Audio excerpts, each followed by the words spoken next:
Hi friends, in this video I am bringing you all of the historical fiction recommendations.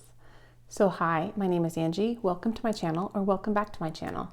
If you are new here, I'm a mom to four, I love to homeschool and I love to read good books and I love to share both of those things on this channel. And so if you also like those things, please consider subscribing. Amanda over at the Curly Reader and I are hosting Historathon this year, which is a month-long readathon where we read just historical fiction. I will link the announcement video above. It has all the details in that video, so please go check it out. But today's video is just books. It's just talking about all the historical fiction books that I can think of for all the different prompts. So let me get into the prompts and some of the books that I would recommend picking up. And mind you, disclaimer, some of these books I have not read. Some of these books are definitely on my TBR pile. I want to get to them. But first prompt. Let me just hop in. So the first prompt is to find a book set in a place that you have visited. And so this is probably, I'd say, the most subjective prompt we have. And so for instance, I've been to Ireland. And so this is a good book for that. It's The Pull of the Stars by Emma Donoghue. It follows a nurse in a hospital during the Spanish flu pandemic. Excellent book. I really, really liked it. Another one is Italy. So if you have visited Italy or live in Italy, here is a great option. So this is Beneath a Scarlet Sky by Mark Sullivan. And this is a World War II novel about this boy who wants to join the resistance, but his parents are scared for him, so they sign him up for Hitler's army. And then I think he becomes like a double agent of sorts. The next one I have is a China recommendation. So that is The Library of Legends by Janie Chan. So this looks so good. It is about a group of people at a university that are entrusted with different documents, important documents. I think they're mostly more like folklore or just kind of history and heritage of that area in China, and they're trying to protect them against bombings coming from, I think, Japan. So it just sounds really, really good. The next is this book, which I just picked up. It's The Bookwoman of Troublesome Creek, and this follows the library initiative. What was it called? The Pack Horse Library Project in Kentucky. And this follows a woman who is a part of that, and she has been shunned by her community because she has some sort of genetic trait, I think, that makes her skin blue. I'm a little unsure, but it sounds really good and I've heard nothing but good things. So this is kind of Appalachia, Kentucky sort of area.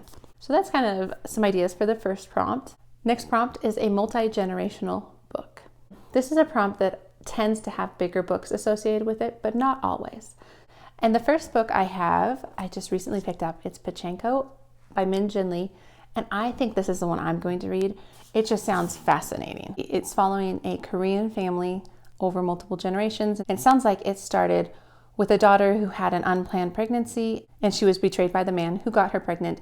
But then it sounds like there is a minister of some sort that agrees to marry her, but needs to move her to Japan. So I believe she has her children and lives in Japan, and they face a lot of prejudice in that way because they're originally Korean in Japan. I'm not sure, but I've heard such good things about this book. Another book that is generational in nature is The Vanishing Half by Britt Bennett. And this is a story that follows two sisters, identical sisters, who grew up in the South, and they had a rocky childhood, I believe, because they both ran away at the age of 16 and they started separate lives. One married a man, I think, in her hometown and had children, and the other was maybe in like California or something like that, and married a white man and was trying hard to pass herself off as white and her children as white. And it sounds like their stories come back together in some way.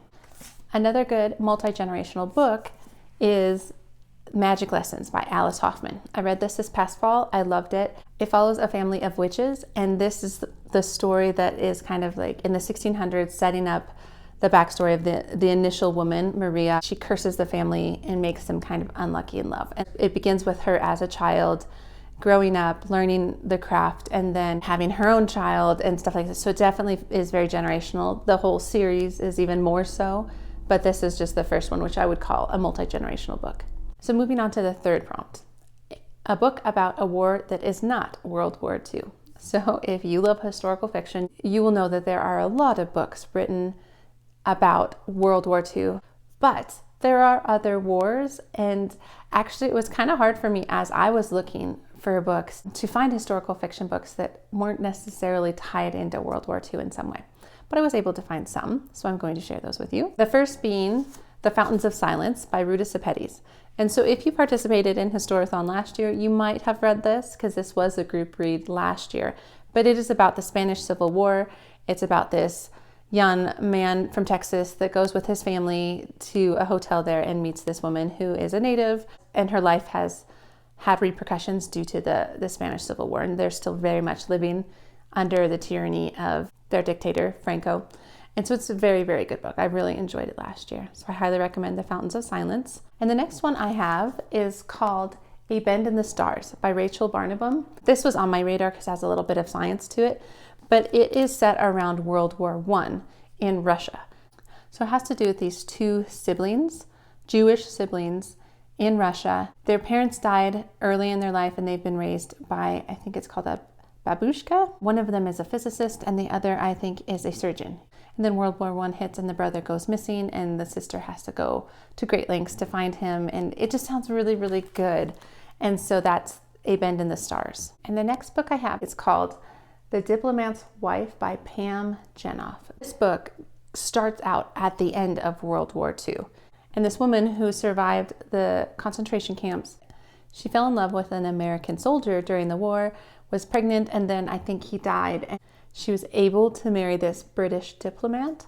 But the diplomat part is important because it starts to involve, I believe, the Cold War. So you're talking spies and espionage and things like that. And so this I would call more like Cold War, which I really couldn't find very many books about that, but I am interested in that time frame. So that's one option. Okay, books by a diverse author is the fourth prompt, I think. And there are some good ones here too. So I have a Colson Whitehead book. So this is Underground Railroad. And this is about the Underground Railroad. It's about a couple of slaves who try and escape. And it's their journey to like finding the railroad, first off, finding the connections to it, and then never knowing if they're safe and always feeling like they're being hunted by these slave hunters. And so I think that's what this is about. And so this is a good option for historical fiction by a diverse author. And then I have a Ta-Nehisi Coates book, so The Water Dancer. This one sounds really good as well. I've been wanting to pick up one of his books. And so this is about a boy who's a slave and his mother gets sold and he did not go with her. And then he has some sort of gift that has to do with water where he doesn't die, I believe. Like he can't be killed by water, but I'm a little unsure. Like he joins a guerrilla cell in the mountains and he's trying to help rescue the family that he lost. It sounds really, really good. Another one that I highly recommend that I read earlier last year was Homegoing by Yaa Gyasi. Excellent book. This has to do with the slave trade. It's also a very generational book, so you could easily put this in the multi-generational category. It follows a family over 300 years and it basically picks out a person from each generation, starting with the original sisters back in Africa, where one was married off to a white slave trader and one was captured and put on a boat and sent to the South. And it follows their stories and just the hardships of everybody in the different generations, no matter if they were still in Africa or if they were on plantations. And it was just a heart-wrenching book, but so good, so well written. It definitely brings you into the story. And so if you haven't read that one, pick it up. So good. And then that gets us to the middle, which is the group read. So The Yellow Bird Sings by Jennifer Rosner.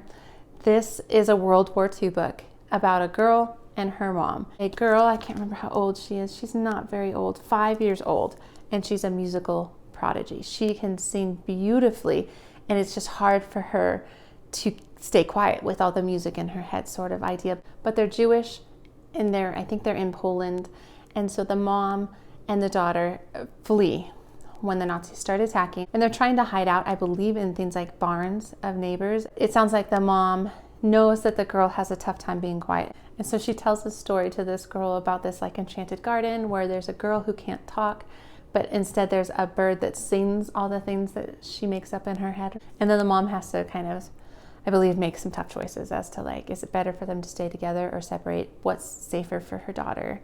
So it sounds really good and really hard. I mean, World War II, hard, but that's the group read, and I'm really hoping you all enjoy this book. Next prompt is a historical fiction subgenre. So this could be a number of different things, like a historical thriller mystery, a historical fantasy, a historical romance, And so I have some good options for you. First, I'm going to share kind of a historical mystery of two books that are some of my favorites. Like, this was definitely on my favorites list from last year, and I just finished this yesterday. So good. So Stuart Turton is a very unique writer, and I know some people don't like this book. This is more of a historical mystery where there's this woman who dies, and there's the main character relives the day over and over and over again in a different person's body. So it's a very interesting, kind of has fantastical elements to it as well, but it is a whodunit set kind of in the olden days. This also loved The Devil and the Dark Water. This is about a ship that is plagued by this devil that is causing terrible things to happen. But it is a mystery through and through, and the end I just did not see coming.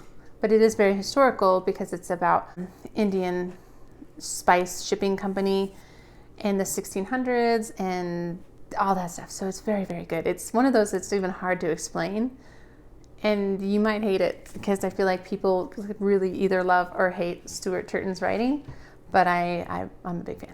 So that's a good example of a genre that's more of a mystery, historical fiction. And some historical fantasy that I would recommend are things like The Bear and the Nightingale series, which I realized I grabbed The Girl in the Tower, which is the second one in the series. But the whole series is very much fantastical in nature, but it's set in 1600s Russia of this girl who has powers, and she scares a lot of people, especially the church at that time. And then there's this big bad evil in the woods. And so good. This whole series is so good. The next one I want to recommend, which might be the one I read, but I'm still waiting for my hold at the library, is Lovely War by Julie Berry. So this looks great. It is a historical fiction book, and it's kind of a love story as well. So it could be kind of historical romance, but I feel like it's a little bit more historical fantasy, but it definitely kind of crosses genres on that. But it has to do with these two couples as you span kind of World War I and World War II. And they're just love for each other, even amidst all the terrible things that are going on through war. But it is told, I believe, through the point of view of Aphrodite. She's trying to explain to her husbands, I believe, why love and war kind of coincide and how that works. And here's two examples. And so she tells the story of these two couples in these wars and how their love survives. So it sounds so good. The next prompt is a book with no people on the cover. So this is The Distant Hours by Kate Morton. Basically, it's about this letter that this girl finds that was for her mom, and her mom was in England during World War II, staying at this kind of old castle. And it's this daughter discovering her mother's past, I believe. It sounds really good.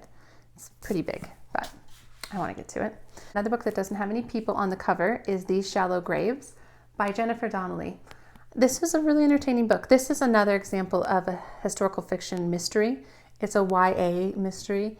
It's about this girl who's a socialite in New York City, the turn of the century, I believe, and her dad dies unexpectedly, and people say he committed suicide, but she doesn't believe it, so she digs into it. So this book could also fulfill the prompt for New York City if you have visited New York City. Another book I have that does not have people on the cover is In the Time of the Butterflies by Julia Alvarez. And this has to do with a group of people who are pushing against the dictatorship, Trujillo's dictatorship in the Dominican Republic. And so that's another option if you've visited there. And this has to do with some sisters. They are deemed the butterflies, and they are married to men who are a part of the resistance, and then their husbands get captured, and then they take on some stuff. And so this sounds really good. The last one that I have on my shelves is The Nightingale, or at least my copy does not have a person on the cover, by Kristen Hannon. This is a wonderful book. A lot of people have read it. If you haven't, I encourage you to pick it up for the readathon because it's an excellent book. It's a World War II book set in France. It covers these sisters. One sister, the older sister, she's married, she has a daughter, all these things, and the younger sister is the rebel. She wants to join the rebellion and make a difference and all this stuff, and it kind of plays out their lives as the Nazis invade, and then the Nazis start living in the houses of the people. So The Nightingale is another good option for no people. As for the prompt, a book set in winter. So I have a couple options for that. Burial Rites by Hannah Kent. This tells the story of the last woman executed in Iceland. So excellent book. The next one I have is called To the Bright Edge of the World, What this is about is like Alaskan exploration. And so this is 1885.